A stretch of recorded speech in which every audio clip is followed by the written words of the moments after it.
Salatullah, salamullah. Bismillahirrahmanirrahim. Assalamualaikum warahmatullahi wabarakatuh. Alhamdulillah wassalatu wassalamu ala Rasulillah wa ala alihi wa sahbihi wa mawalah wa la hawla wa la quwata illa billahi wa ba'du.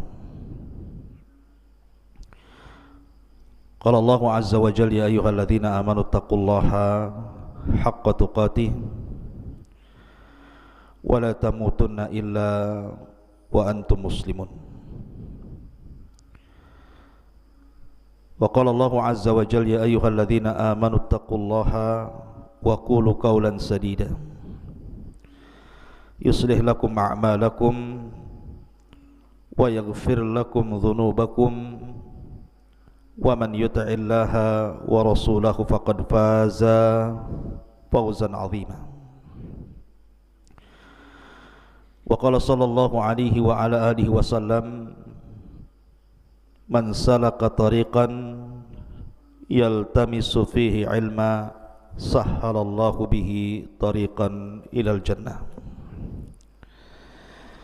Ma'asyiral muslimin yang dimuliakan Allah Subhanahu wa taala, insyaallah malam ini kita akan melanjutkan kajian yang kemarin tertunda,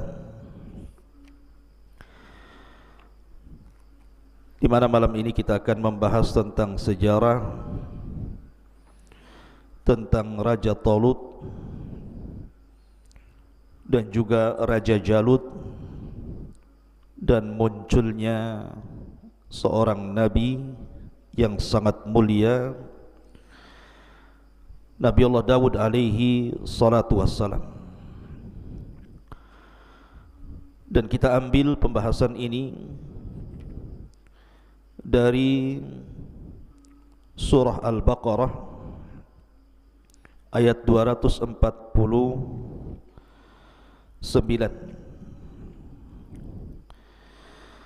Ma'asyiral muslimin yang dimuliakan Allah Subhanahu wa taala, sebelum saya membacakan surah Al-Baqarah ayat 248,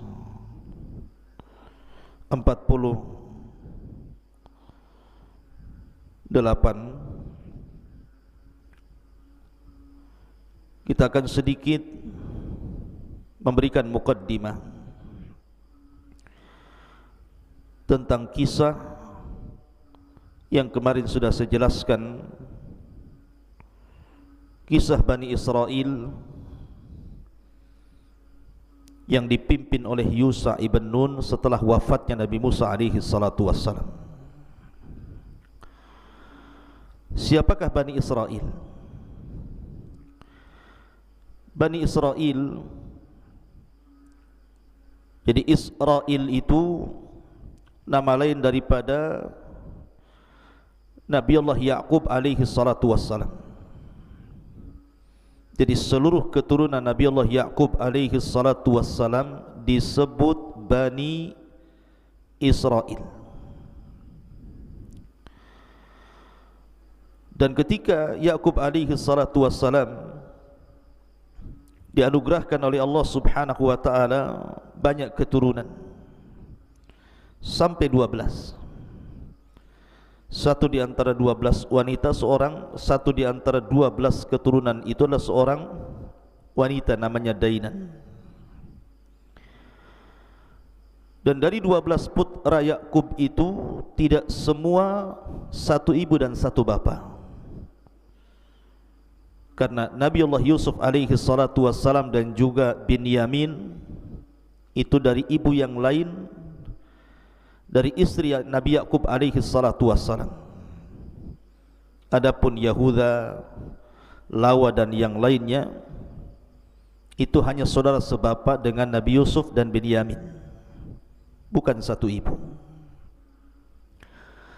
Singkat cerita, maka ketika Nabi Yusuf alaihi salatu wassalam dengan perjalanan yang sangat panjang sekali, Intinya kemudian sampai di Mesir.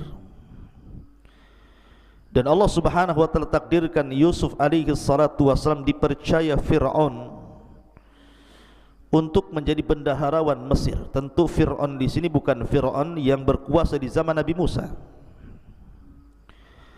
Maka dengan kedudukan yang sangat tinggi inilah, maka Nabi Allah Yusuf alaihi salatu wasallam memboyong seluruh keluarganya dari Palestina menuju Mesir. Akhirnya kemudian seluruh putra-putra Ya'qub diberikan fasilitas, hidup megah, hidup mewah, akhirnya berketurunan. Dan menyebarlah keturunan Ya'qub dari 12 putranya di Mesir. Disinilah di permulaan Bani Israel dimulai. Ketika Nabi Yusuf alaihi salatu wassalam meninggal dunia, maka singkat cerita akhirnya Fir'aun pun memperbudak Bani Israel. Dan disitulah muncul seorang Nabi yang sangat masyhur, Nabi Allah Musa alaihi salatu wassalam. Dan Musa alaihi salatu wassalam dan Harun adalah keturunan Lawa, salah satu putra Nabi Ya'qub alaihi salatu wassalam. Maka singkat cerita akhirnya kemudian Musa alaihi salatu wassalam menyelamatkan Bani Israel dari penindasan Fir'aun, sampai Allah Subhanahu wa taala tenggelamkan Fir'aun di Laut Merah, dan Allah selamatkan Musa dan pasukan Bani Israel berhasil menyeberangi lautan. Ketika kemudian Nabi Musa alaihi salatu wassalam kemudian berhasil menyelamatkan Bani Israel dengan satu tujuan atas perintah Allah Azza wa Jal, menuju Palestina, negeri yang sangat dimuliakan Allah Azza wa Jal. Banyak peristiwa yang terjadi selama perjalanan itu. Akhirnya kemudian ketika Nabi Musa alaihi salatu wassalam hendak memasuki Palestina, akan tapi Palestina itu memang dikuasai oleh orang-orang Amalikoh. Ada yang mengatakan Amalikoh itu penduduk asli Mesir yang menguasai Palestina kala itu, wallahu alam. Atau juga yang mengatakan Farain. Musa alaihi salatu wassalam mengajak Bani Israel untuk berjihad melawan mereka. Akan tapi kemudian Bani Israel tidak mau diajak perang, bahkan mengejek nabinya dan mengatakan, idhab anta wa rabbuka faqatila, pergilah kau Musa dan Rabbmu berperang berdua sana, biar kami duduk di sini. Dan ini su'ul adab, buruknya akhlak Bani Israel terhadap Nabi Musa yang sudah menyelamatkan mereka, yang sudah ditampakkan berbagai macam mukjizat kepada mereka. Tapi begitulah Bani Israel dari zaman ke zaman. Akhirnya kemudian karena mereka tidak mau berjihad, Allah Subhanahu wa taala turunkan bala kepada mereka. Apa balanya? Mereka dihidupkan oleh Allah di negeri linglung yang disebut dengan Ardut Tih. Yatihuna fil ardi arba'ina sana. Mereka tidak bisa keluar dari negeri itu selama 40 tahun, sampai wafatnya Nabi Musa alaihi salatu wassalam beserta saudaranya Harun alaihi salatu wassalam. Nah, setelah kemudian wafat dua nabi yang sangat mulia ini, maka tampuk kenabian dipimpin oleh Yusa ibn Nun yang sudah saya ceritakan kisahnya. Lah, di zaman Yusa ibn Nun inilah Allah Subhanahu wa taala muliakan Bani Israel. Kemenangan demi kemenangan dalam peperangan, melebarkan kekuasaan sehingga Bani Israel betul-betul di atas kehidupan yang sangat layak. Rizki Allah terbentang kepada mereka. Mereka hidup tenang, hidup nyaman, hidup enak di zaman Nabi Yusa alaihi salatu wassalam. Tentu bukan karena prasangka orang-orang Yahudi hari ini dan mengatakan bahwa kenapa mereka kemudian diberikan kesenangan karena mereka mengklaim bahwa mereka adalah sya'bullah, manusia pilihan Allah. Bukan. Siapa bilang anda manusia pilihan Allah? Hai orang-orang Yahudi, anda bukan manusia pilihan Allah. Ketika Allah Subhanahu wa taala memberikan kemenangan di zaman Nabi Musa, karena mereka memang kembali kepada Allah. In tansurullaha yansurukum. Kalau kalian menolong agama Allah, Allah akan tolong kalian. Itu sudah kauni namanya, takdir kauni. Kalau seseorang lebih mendekat kepada Allah, menolong agama Allah, menjalankan perintah Allah, menjauhi larangan-larangan Allah Subhanahu wa taala, Allah akan turunkan berkah kepada mereka. Walau anna ahlal qura amanu wattaqau lafatahna alaihim barakatim minas sama'i wal ardh. Kalau penduduk negeri itu beriman dan bertakwa, maka pasti Allah Subhanahu wa taala akan berkahi, bukan karena orang pilihan Allah. Memang itu sudah takdir kauni seperti itu. Akan tetapi setelah Yusha ibn Nun meninggal dunia, lambat laun Bani Israel kemudian jauh, sebagian mereka menjauh dari syariatnya Yusha ibn Nun. Celakanya lagi, sebagian mereka mulai menyekutukan Allah Subhanahu wa taala. Dari sini kehinaan Allah timpakan kepada mereka. Ma'asyiral muslimin yang dimuliakan Allah Azza wa Jalla, secara singkat, setelah meninggalnya Yusha ibn Nun, Bani Israel itu melewati beberapa fase. Ada namanya fase Al-Qudah. Yang kedua ada namanya fase Ahdul Muluk Al-Awwal. Ada yang namanya Ahdul Muluk Al-Thani. Kemudian baru fatrah, sebuah waktu setelah hancurnya Al-Quds. Adapun Ahdul Qudot, fase Qudot, artinya Bani Israel dipimpin oleh Qudot, para hakim. Maksudnya di sini oleh para nabi. Karena Bani Israel awalnya mereka dipimpin oleh para nabi sebagai hakim mereka. Kalau ada apapun maka mereka akan diskusi dengan para nabi.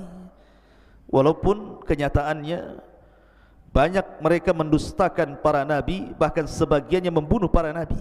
Fariqan kadzabtum wa fariqan taqtulun. Sebagian mereka mendustakan para nabi, bahkan sebagian mereka membunuh para nabi. Naudzubillah.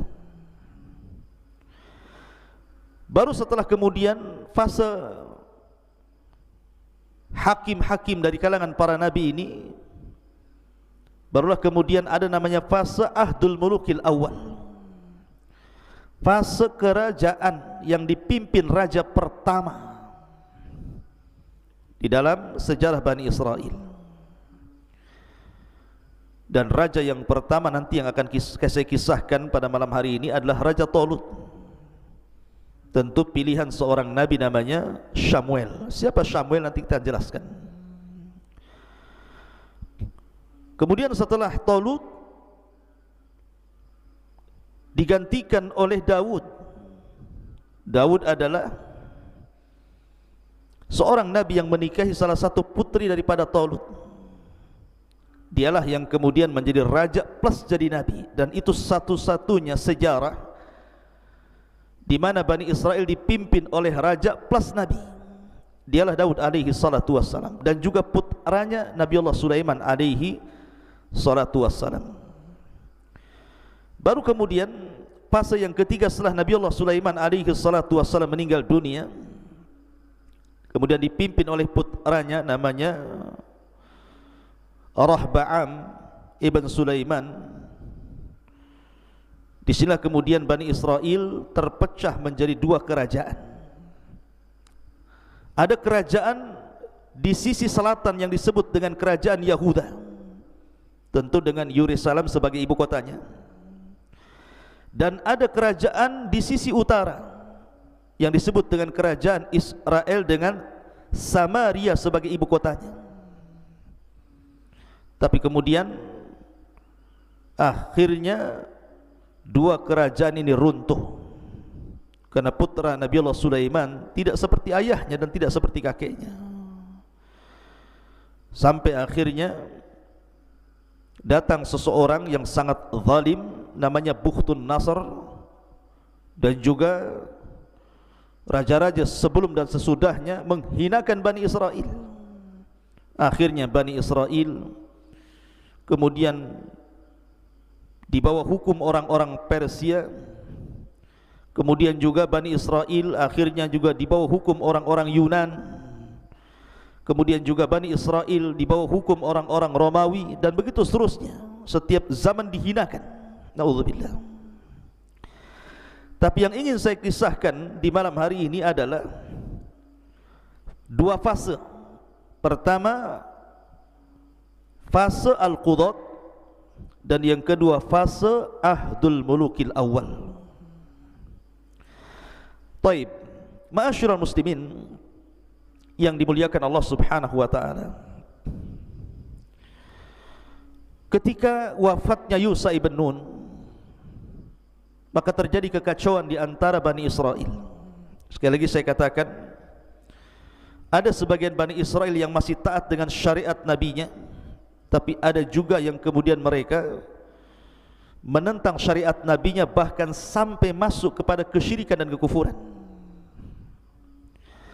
Dari sini Allah Subhanahu wa ta'ala menurunkan kehinaan kepada Bani Israel setelah sebelumnya Allah jayakan, karena mereka mulai menjauh dari syariat Allah Azza wa Jal, mulai menjauh dari perintah Allah, dan mulai melakukan larangan-larangan Allah Subhanahu wa ta'ala. Kemudian akhirnya mereka pun diserang oleh banyak raja-raja. Banyak yang kemudian negara-negara menyerang Bani Israel.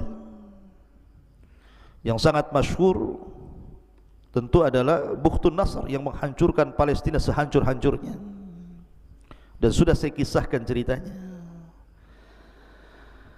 Singkat cerita, setelah kemudian Bani Israel berperang tetapi tidak mengalami kemenangan, tidak sebagaimana saat di zaman Yusha ibn Nun hidup, mereka selalu mengalami kekalahan. Maka di saat itulah kemudian hilangnya papan Taurat. Saat terjadi peperangan, banyak peperangan itu, hilang papan Taurat. Kemudian juga mereka mulai dihinakan, kehidupan mereka mulai susah.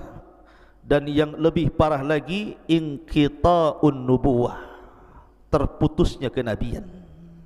Padahal Allah mengutus kepada Bani Israel itu bukan satu dua nabi, ribuan para nabi. Jumlah nabi itu 120.000 nabi, dan kebanyakan nabi-nabi itu diutus kepada Bani Israel.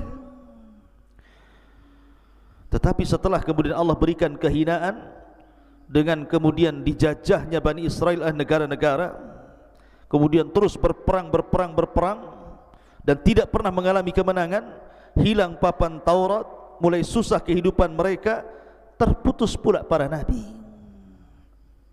Sempurna kehinaan bagi mereka. Akhirnya sebagian mereka ada yang tertawan, sebagian mereka ada yang mati dibunuh, sebagian mereka ada yang meminta suaka ke negara-negara lain, dan begitu seterusnya. Dari sinilah maka orang-orang yang berakal dari Bani Israel mulai berkumpul satu dengan yang lainnya. Barulah mereka sadar apa yang mereka lakukan. Mereka ingin taubat kepada Allah Subhanahu wa ta'ala. Kemudian mereka berdoa kepada Allah Azza wa Jal, ingin minta seorang nabi lagi supaya diutus kepada mereka yang bisa mencabut kehinaan yang Allah timpakan kepada mereka dan mengalami kemenangan kembali. Dan kita tahu bahwa tradisi Bani Israel sejak zaman Nabi Ya'qub alaihi salatu wassalam, dari 12 turunannya, ada putra Ya'qub yang disebut dengan Yahuda. Seluruh turunan Yahuda itu akan menjadi raja bagi Bani Israel, dan itu berdasarkan takdir Allah Azza wa Jalla. Jadi turunan Yahuda itulah yang berhak menjadi raja dari raja-raja Bani Israel. Kemudian juga ada putra Ya'qub namanya Lawa ibn Ya'qub. Seluruh turunannya jadi nabi. Jadi hanya dua jalur ini saja, dua nasab Ya'qub ini saja, yang satu turunannya jadi raja-raja Bani Israel, turunan Yahuda, dan yang satu menjadi para nabi, dan itu turunan Lawa. Lah ketika itu dari turunan Lawa sudah tidak ada lagi keturunannya kecuali seorang wanita, wanita yang sangat salehah, yang suaminya gugur dalam perang, dan Allah subhanahu wa ta'ala takdirkan wanita itu hamil. Dan wanita itu terus berdoa kepada Allah azza wa jalla ketika suaminya masih hidup, agar diberikan putra dan putranya menjadi nabi. Maka ketika kemudian Bani Israel mengetahui bahwa wanita itu adalah turunan Lawa dan dia sedang hamil, maka dijaganya wanita ini sampai betul-betul melahirkan. Karena khusyuknya, tawaduknya wanita yang solehah ini berdoa kepada Allah agar memiliki putra dan ingin menjadi seorang nabi, tiba-tiba betul-betul kemudian Allah kabulkan, lahirlah seorang nabi yang disebut dengan Samuel. Dalam bahasa Ibrani, Samuel itu artinya anak dari hasil doa yang diijabah Allah subhanahu wa ta'ala. Allah ijabah doa ibu yang sangat salehah ini, lahirlah Samuel. Dan inilah nabi yang dimunculkan setelah sekian lama tidak ada kenabian. Sekian lama sudah tidak muncul nabi-nabi Bani Israel, baru muncul Nabi Samuel dari seorang wanita salehah dari turunan Lawa karena doanya yang sangat khusyuk kepada Allah azza wa jalla. Akhirnya tumbuh besarlah Samuel, atau disebut dengan Sam'un, tumbuh besar dan Allah takdirkan memang menjadi seorang nabi. Maka mulailah kemudian Bani Israel mendatangi Nabi Allah Samuel ini. Dari sini kisah dimulai. Baik, kita akan baca ayatnya. Allah subhanahu wa ta'ala berfirman di dalam surah Al-Baqarah ayat ke-246,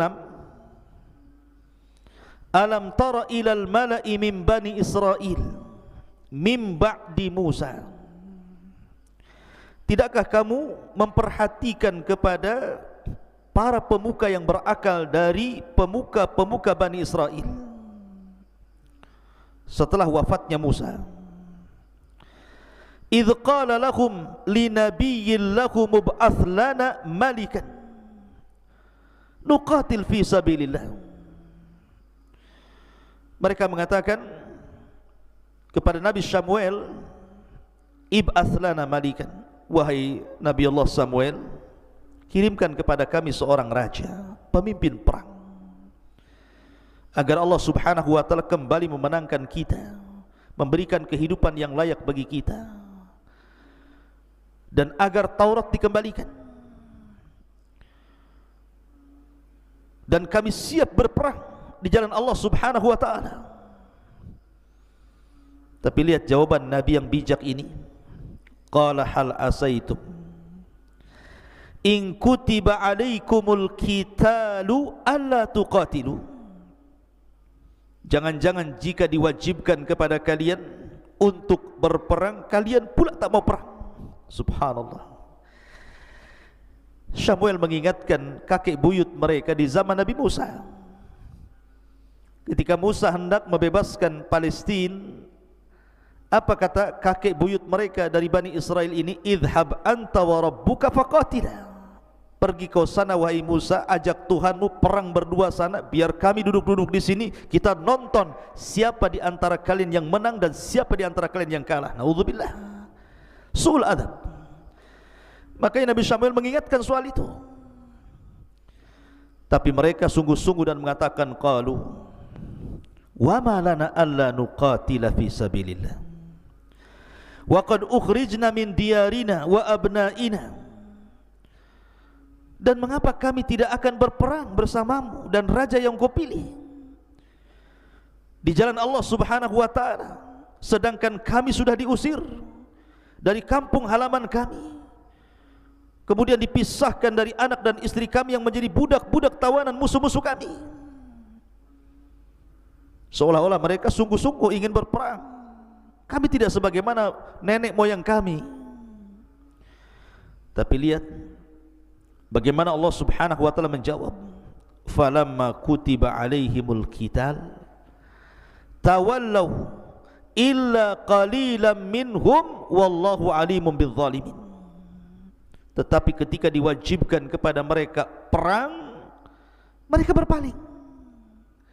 Ya, kebiasaan mereka suka berpaling, suka merobek perjanjian, kecuali sebagian kecil dari mereka.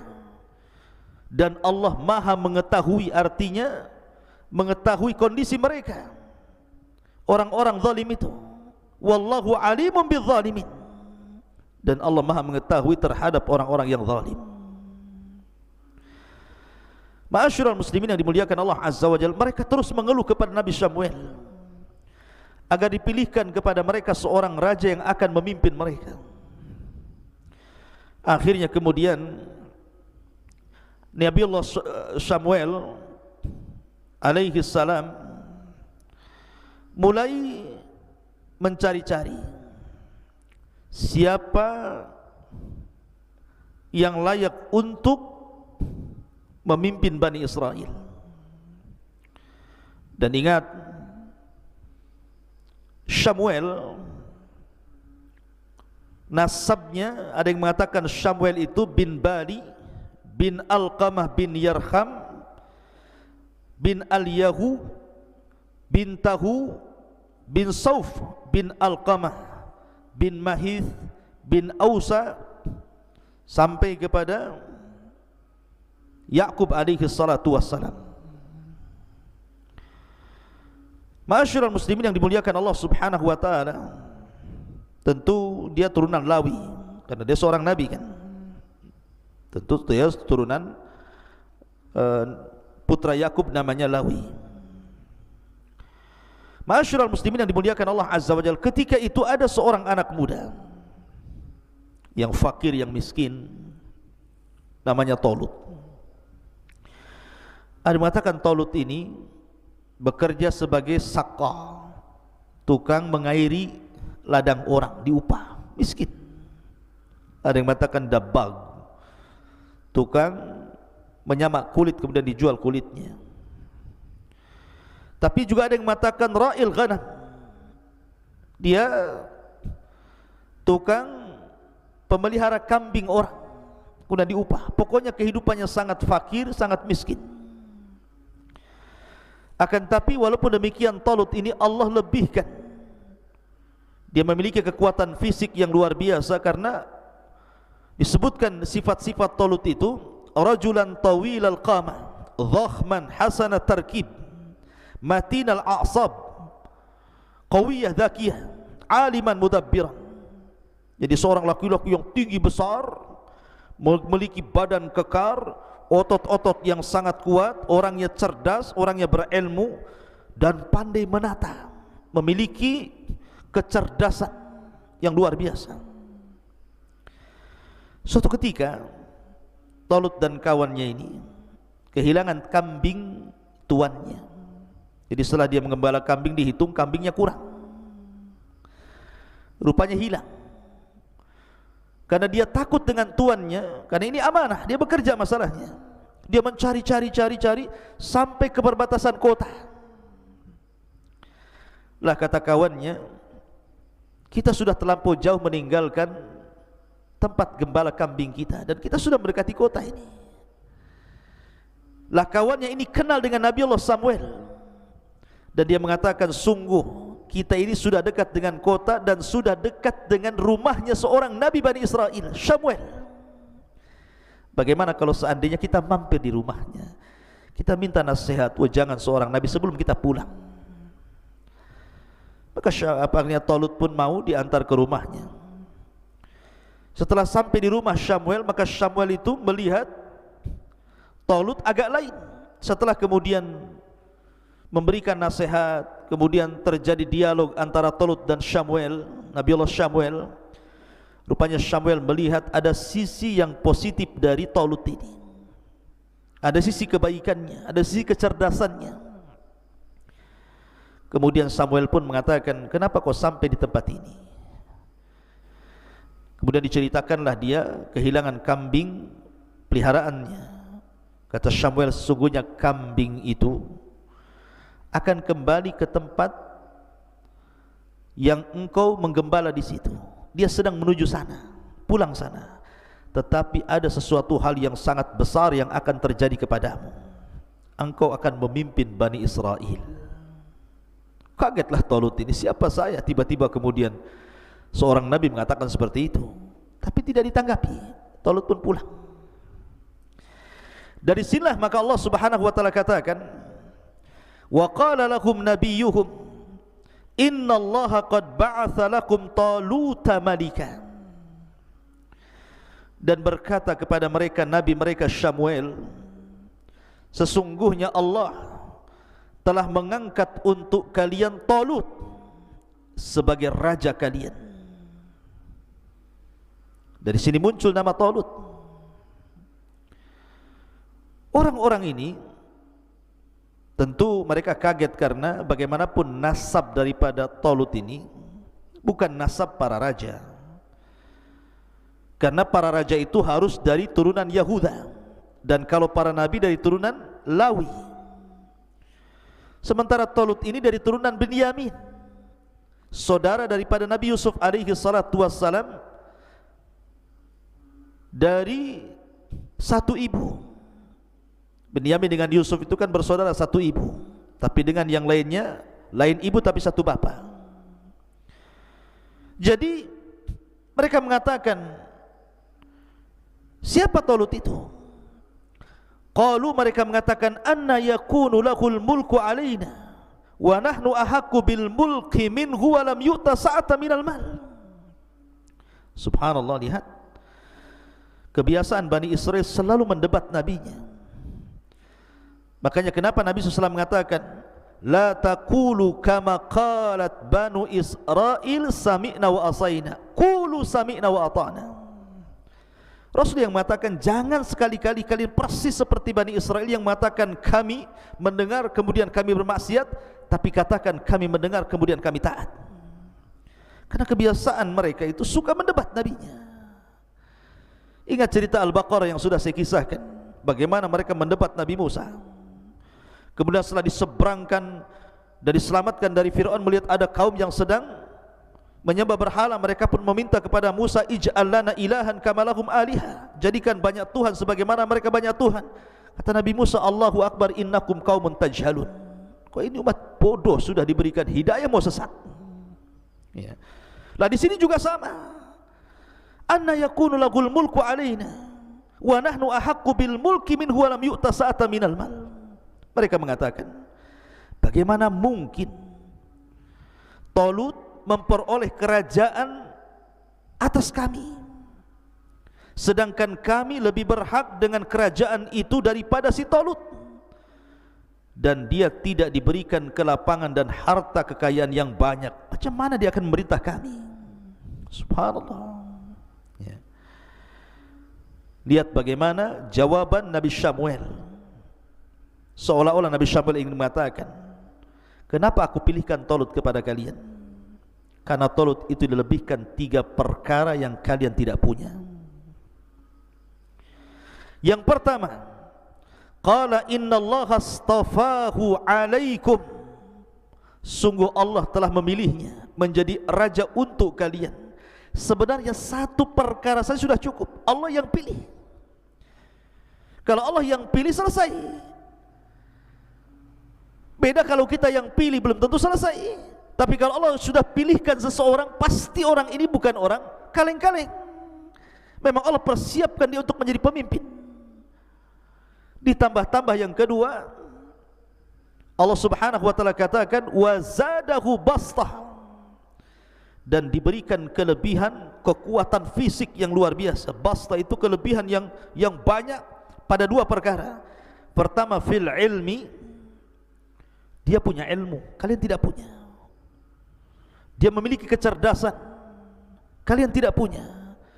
Dan yang ketiga, bastatan fil jismi, dan dia juga orangnya fisiknya kuat. Jadi selain orang pilihan, satu, yang kedua Allah cerdaskan, dua, yang ketiga jasadnya, fisiknya memang kuat Talut ini.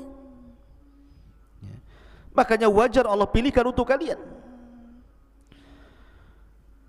Kemudian Allah Subhanahu wa taala berfirman, wallahu yu'ti mulkahu man yasha wallahu wasi'un alim.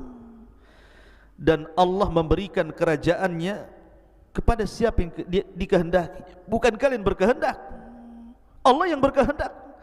Karena kalau Allah yang berkehendak kun fayakun, tapi kalian berkehendak belum tentu kun fayakun. Kun Allah mengatakan, dan Allah maha luas keutamaannya. Allah berikan keutamaan siapa yang dikehendaki, dan alimun maha mengetahui tentang siapa Talut dan kondisi kalian.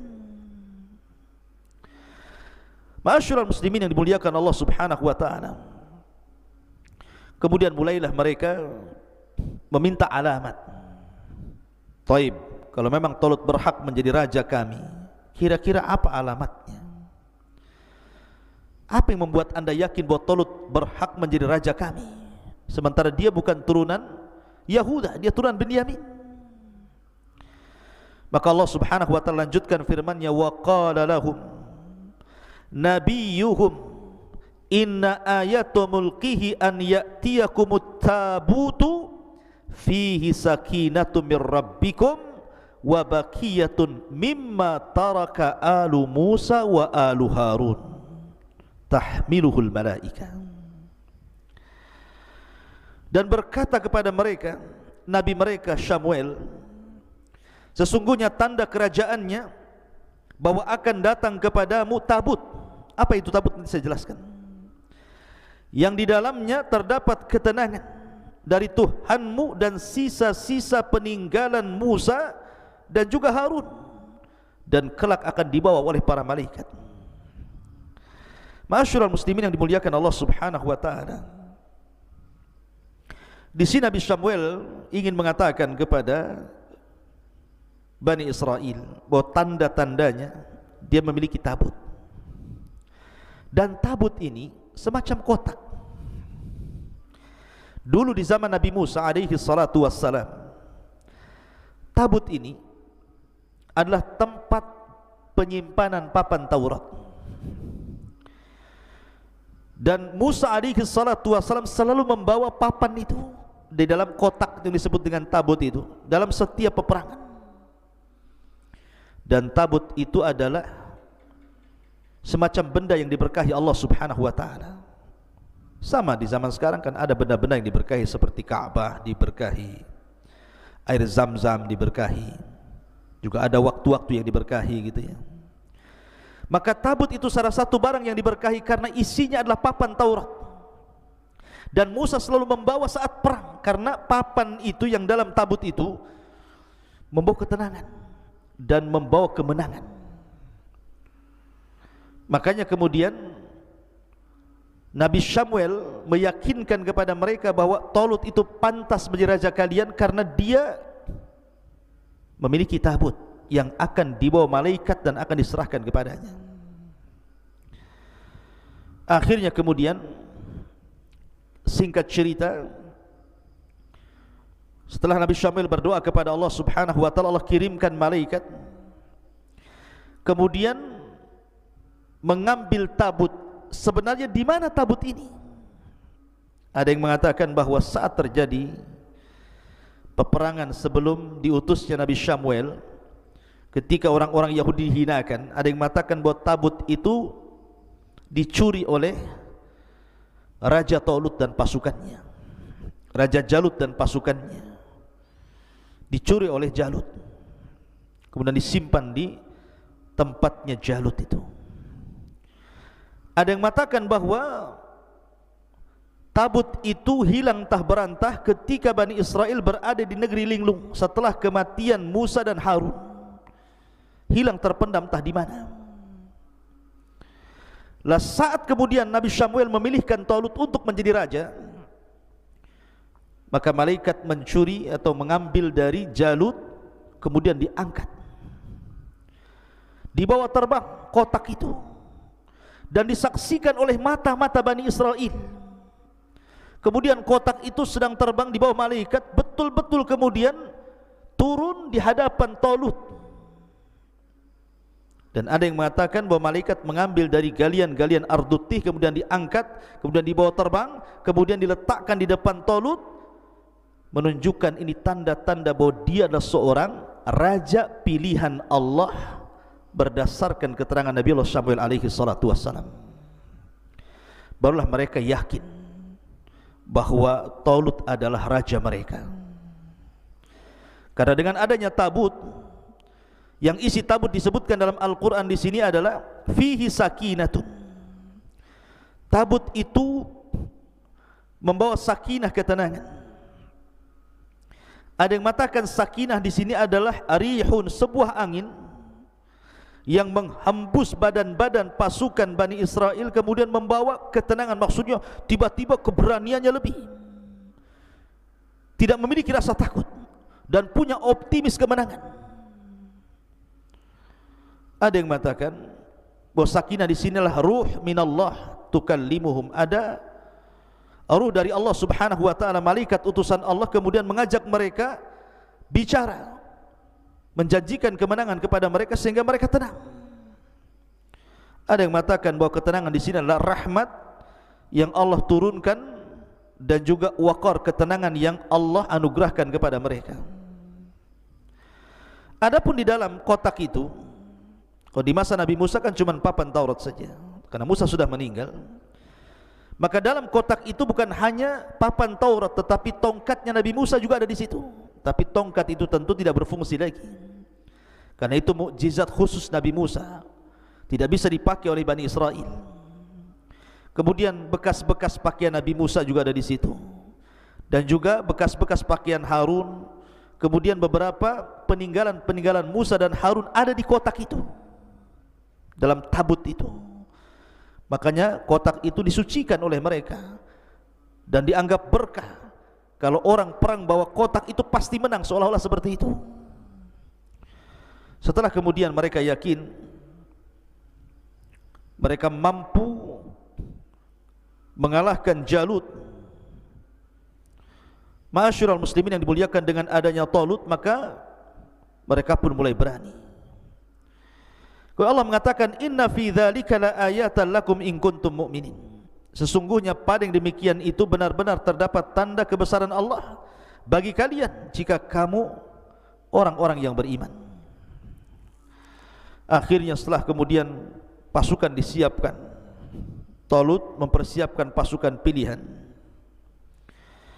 maka Talut pun berangkat membawa pasukan Bani Israel untuk melawan Jalut. Lah ketika itu ada yang mengatakan dalam riwayat, tentu riwayat Israiliyat, bahwa jumlah pasukan yang dibawa oleh Raja Talut ini, dan ini raja pertama di Bani Israel, karena ini masuk pada Ahdul Mulukil Awal, fase kerajaan pertama, sudah tidak dipimpin oleh nabi-nabi lagi, sekarang mulai dipimpin oleh raja sebagaimana apa yang mereka kehendaki. Maka Talut pun membawa pasukan berapa? 80 alfan, 80.000 pasukan Bani Israel. Tetapi tentu Allah Subhanahu wa taala hendak menguji mereka. Dari 80.000 pasukan ini tidak semua ikut terlibat dalam perang. Mereka harus melalui ujian-ujian. Siapa yang pantas menjadi pasukan Talut dan siapa yang tidak pantas. Makanya Allah mengatakan falamma fasala Talut bil junud qala innallaha mubtaliikum binahar. Maka ketika Talut membawa bala tentaranya yang 80.000 itu, dia mulai menguji ini, tentu atas perintah Allah. Innallaha mubtaliikum binahar. Ingat, Allah akan menguji kalian dengan sebuah sungai. Ada yang mengatakan sungai itu adalah sungai syariah. Sungai syariah ini pemisah antara negeri Urdun dan Palestina. Di tengah-tengahnya itu disebut sungai syariah di situ. kalian akan melewati sungai syariah. Faman syariba minhu falaysa minni wa man lam yat'amhu fa innahu minni illa man ightarafa ghurfatan biyadi. Kata Talut, maka barang siapa yang meminum air dari telaga syariah itu, maka dia bukan pengikutku, dia bukan pasukanku, kembali pulang. Dan barang siapa yang tidak meminumnya, maka dia adalah pengikutku, pasukanku. Illa man ightarafa ghurfatan biyadi, kecuali yang menciduk dengan satu kali cidukan dengan tangannya. Kalaupun harus minum, satu kali cidukan saja. Subhanallah.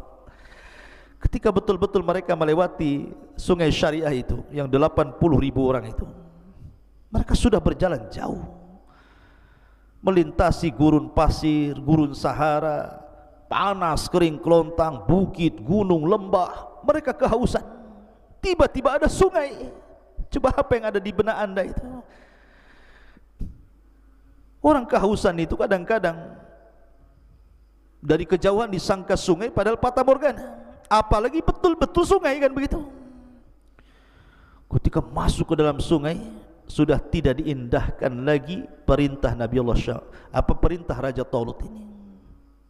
Enggak dipedulikan. Mereka minum banyak-banyak. Dalam cerita Israiliyat ada yang mengatakan bahwa semakin mereka meminum dengan minum banyak dari sungai itu, semakin haus yang berkepanjangan. Tapi orang yang meminum hanya satu ketegukan kemudian berangkat dengan Talut, hilang hausnya. Subhanallah, ini ujian. Ya. Dari 80.000 pasukan itu, rupanya yang minum banyak dari sungai syariah itu 76.000, berarti sisanya hanya 4.000. Awalnya 80.000, kemudian yang minum banyak 76.000, sisanya 4.000 saja.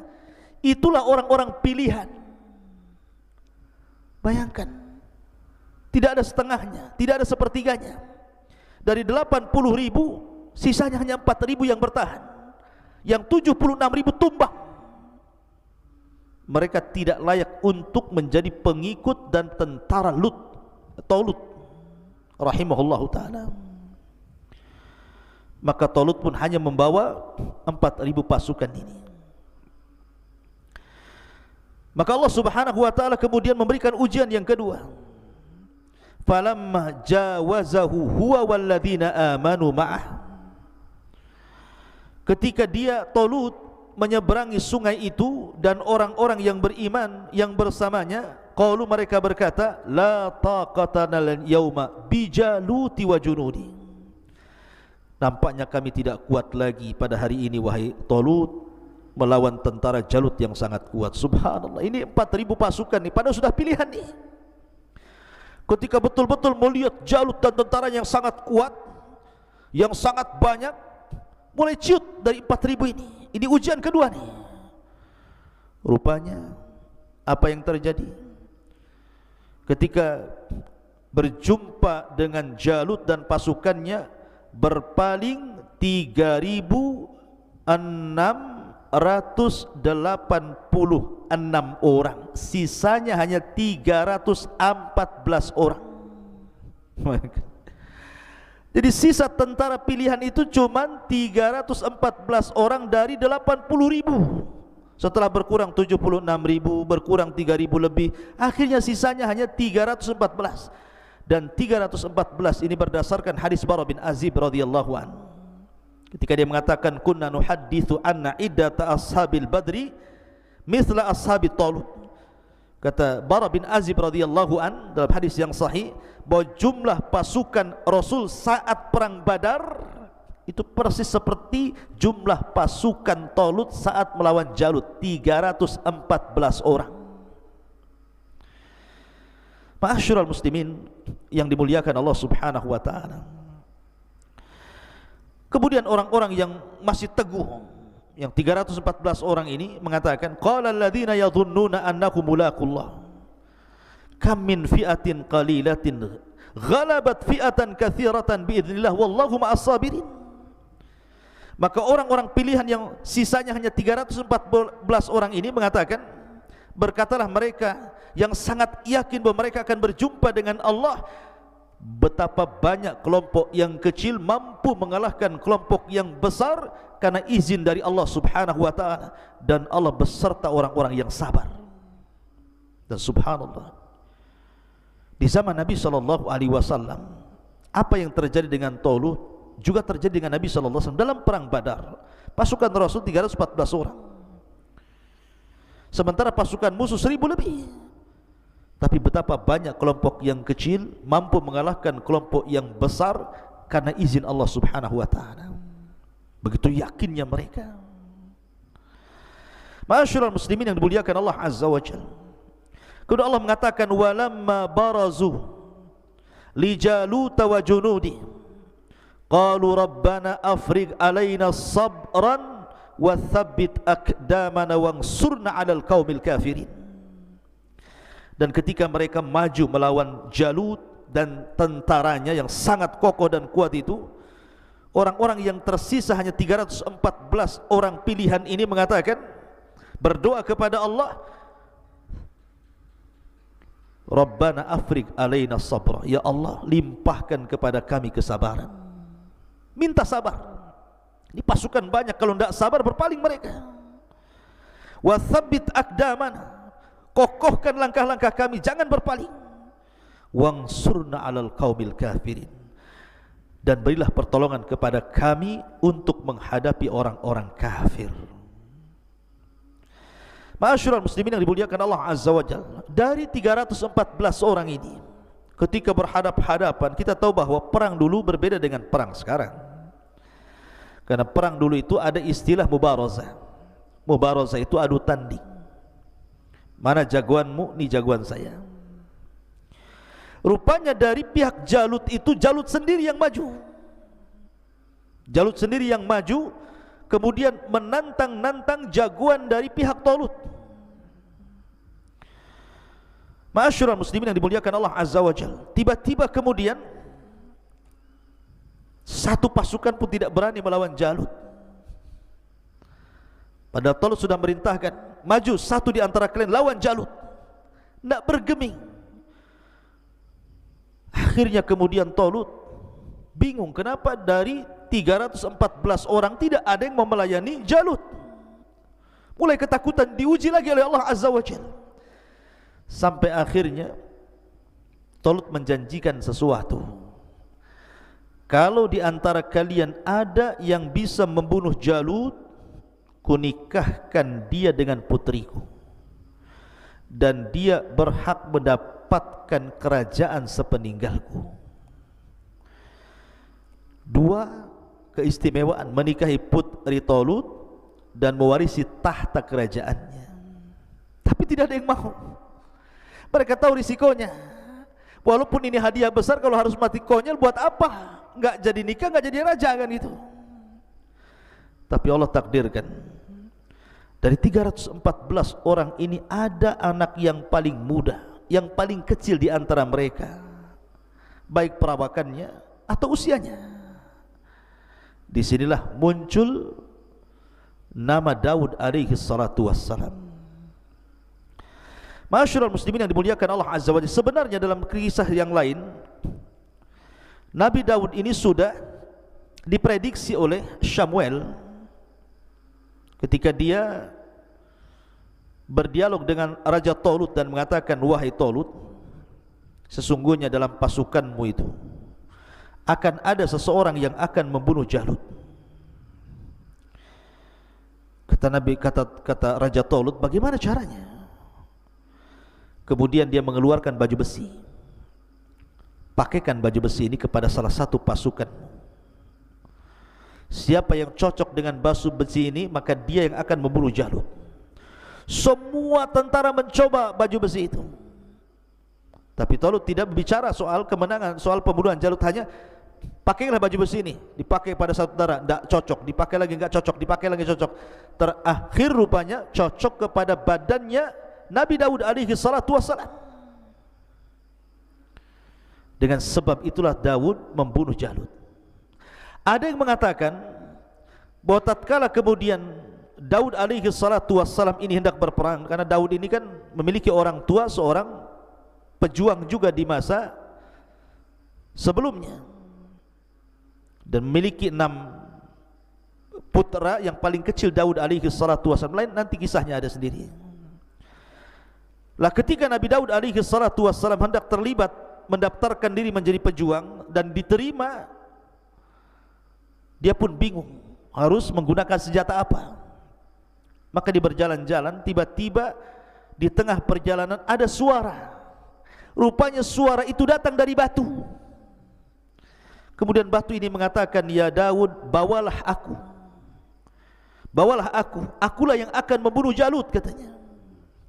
Dan tidak heran kalau batu ini bisa bicara, karena di zaman Nabi Musa alaihi salatu wassalam saja, ketika Nabi Musa alaihi salatu wassalam diuji oleh Allah Azza wa Jalla dan diuji oleh Bani Israel karena tidak mau mandi bareng dengan Bani Israel, sehingga Bani Israel kemudian menuduh Musa itu punya penyakit kulit.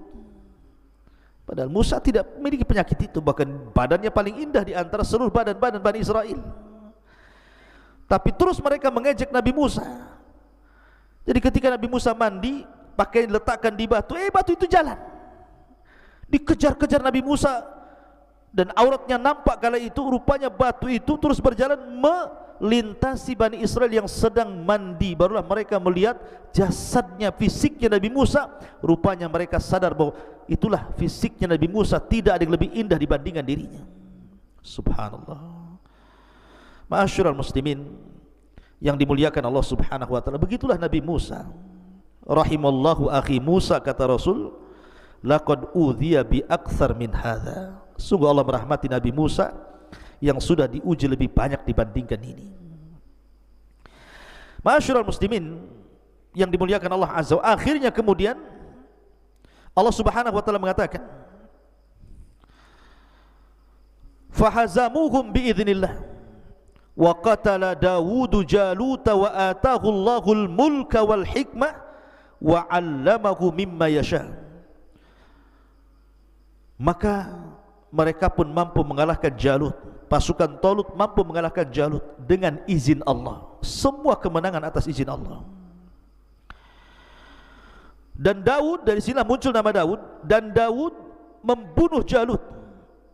Kemudian Allah memberinya kerajaan dan hikmah, dan mengajarinya dari apa yang ia kehendaki. Jadi ketika kemudian Talut meminta kepada pasukannya lawan Jalut, tidak ada yang berani. Rupanya Daud ini berani, dia maju ke depan hanya dengan membawa tepel dan batu yang di tangannya. Ketika Jalut mengatakan, abrizu ilayya man yuqatiluni, tampakkan kepadaku siapa yang akan adu tanding denganku. Kata Jalut, fa in qatalani falakum mulki wa in qataltuhu falyamulkukum. Kalau orang itu bisa membunuhku, ku serahkan kerajaanku kepadanya. Tapi kalau aku yang membunuh dia, serahkan kerajaan kalian kepadaku. Datang Daud alaihi salatu wassalam. Kemudian kata Jalut kepada Daud,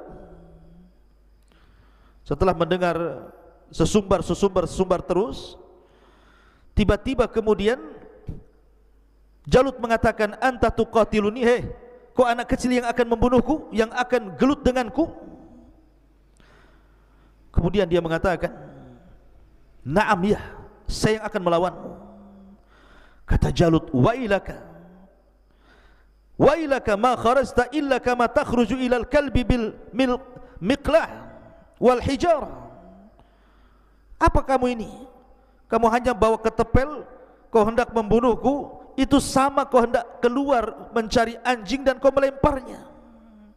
Demi Allah, la ukassiranna lahmaka, aku akan potong-potong dagingmu, wala ut'imannahul yawma at-tayra was-siba, dan aku akan berikan potongan-potongan tubuhmu biar dimakan burung-burung dan binatang buas.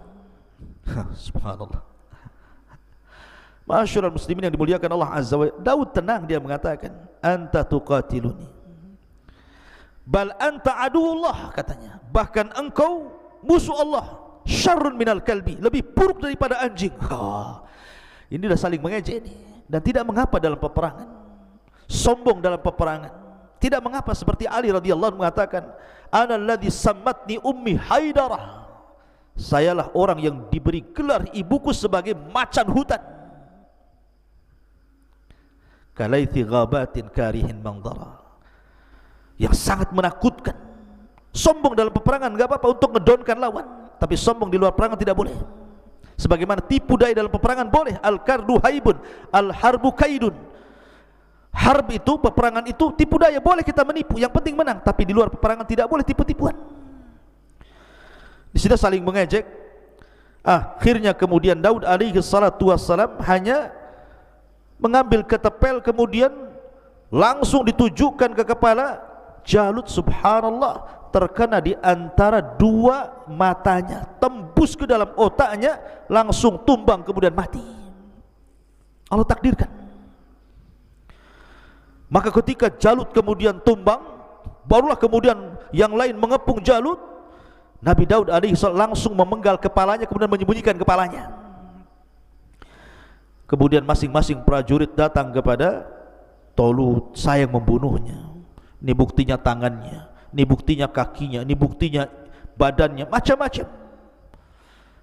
Tapi Tolut tahu siapa yang bisa mendatangkan kepalanya, maka dialah yang membunuhnya. Rupanya datang Daud, nenteng kepala Jalut. Dan ingat bahwa ketika dalam peperangan di tempo dulu itu, kalau sudah pemimpinnya mati, maka pasukan akan kehilangan pemimpin, akan dihilangkan perasaan keberaniannya. Maka dengan sebentar saja ketika mereka sudah ciut, karena pimpinan mereka sudah meninggal, maka diseranglah oleh 3.400 orang ini melawan entah berantah jumlahnya. Tetapi sekali lagi, berapa banyak kelompok yang kecil mampu mengalahkan kelompok yang besar dengan izin Allah subhanahu wa ta'ala. Akhirnya Daud pun dinikahkan dengan salah satu putri daripada Tolut. Dan sepeninggal 2-3 tahun sepeninggal Tolut, kemudian Nabi Daud alaihi salatu wassalam pun akhirnya diangkat menjadi raja kedua, raja plus nabi dari Bani Israel. Makanya Allah subhanahu wa ta'ala mengatakan, walaula daf'ullahi nasa ba'dahum bi ba'din lafasadatil ardu walakinallaha dzu fadlin 'alal alamin. Tilka ayatullah natluha 'alaika bil haqq wa innaka laminal mursalin. Dan kalau Allah tidak melindungi manusia, sebagian mereka dengan sebagian yang lainnya, niscaya rusaklah bumi ini. Tetapi Allah mempunyai karunia yang sangat luas, yang melimpah di seluruh alam. Dan Allah berikan karunia Daud sebagai sebab penyebab kematian Jalut. Itulah ayat-ayat Allah kami bacakan kepada wahai Muhammad dengan benar, dan sesungguhnya engkau wahai Muhammad adalah benar-benar termasuk di antara para rasul. Ma'asyiral muslimin yang dimuliakan Allah azza wa jalla, bagaimana kisah Nabi Daud alaihi salatu wassalam, dan bagaimana pun dengan kisah Nabi Allah Sulaiman putranya. Karena raja Bani Israel cuma 3. Tolut dia raja saja, kemudian Daud raja plus nabi, kemudian Nabi Allah Sulaiman juga raja plus nabi. Setelah Nabi Allah Sulaiman, maka tidak ada lagi yang rangkap jabatan raja plus nabi, yang ada kekacauan dan kekacauan. Bagaimana kisahnya? InsyaAllah kita akan kisahkan dengan kesempatan. Mudah-mudahan ada manfaatnya. Subhanallah bihamdika, asyhadu an la ilaha illa anta astaghfiruka wa atubu ilaik. Allahu ta'ala alam. Assalamualaikum warahmatullahi wabarakatuh.